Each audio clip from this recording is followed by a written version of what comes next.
Dana asked me if I've ever had any spiritual wildernesses. Well, Dana, I'm going to answer it like this. I have had a lot of them. I guess the worst I've ever had was when I was pastoring. And when I took over the church, we had $250,000 note and a small handful of people. And somebody challenged me to a duel, I guess, spiritually. And I challenged right back. Well, guess what? He began to spread some word to some people, and I had 17 families leave the church. They were the givers. Now, there was more left, but it was not enough to sustain the church and pay me anything, which I didn't receive anything anyway other than love offerings in the church. So, as it turns out, I got into prayer. Lord, I don't want to default on this loan. This is terrible. And I said, it looks bad on me. It looks bad on you. It looks bad on the church. I just can't stand this. So I prayed, and God spoke to me, had a pen and paper, and I wrote down 7 things that God told me to do.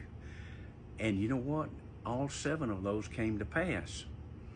One of the things that came to pass is God said, I want you to pray for increase. I went, what? I said, all right, Lord, give me increase. And that was on a given week. The next week, I was standing in the carport at the church, and this car comes racing in the driveway. It's a gravel drive, and just dust was going up everywhere, and he sped right up to that carport and slammed on the brakes and jumped out of the vehicle. And he ran over to me, are you Philip Smith? And I said, yeah. I wasn't sure I wanted to answer that. He had in his hand a bag. He said, our church was praying last night. They were 30 miles away. They didn't know anything about our situation. And we decided we were going to take up an offering for y'all. And this is from God. And he handed me the bag and hopped back in his car and took off again. I don't even know who he was. And I didn't even know what church it was until I opened that bag. Well, I just shaking my head, what in the world? And I opened the bag up, and there was so much money in there. It was able to catch the note up. I was able to pay utilities and everything, catch everything up. That's for my church.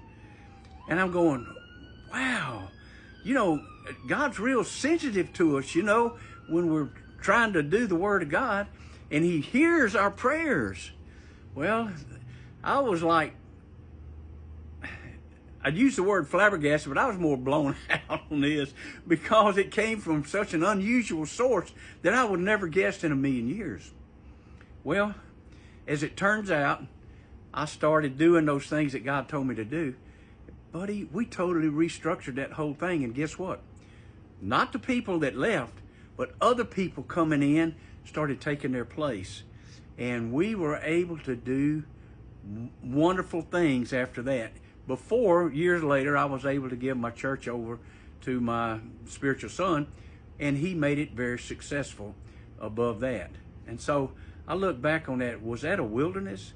Man, it had gone on for 2 or 3 years, and it just got worse and worse and worse, and caved. It was caved all the way down to the bottom until God sent the military. He sent an army. He sent money. That's what we needed. And I have been partial to that church ever since, and its pastor and the people that go there, because they were spiritual. They had prayed not knowing about our situation. They really didn't know anything. Nobody knew. I was the only one that knew. And that's what's amazing about God, is that he knows how to touch people's hearts and move them to do miracles on your behalf. And he will. So don't fret, don't fear, don't get exasperated. God knows who you are. You're like the little sparrow. You don't fall to the ground unless God knows it, and a hair don't fall out of your head unless he knows that too. So God's on your side. He wants to rescue you and raise you up and cause you to go forward again and have success. God bless you guys, and go in peace. Love you. Bye.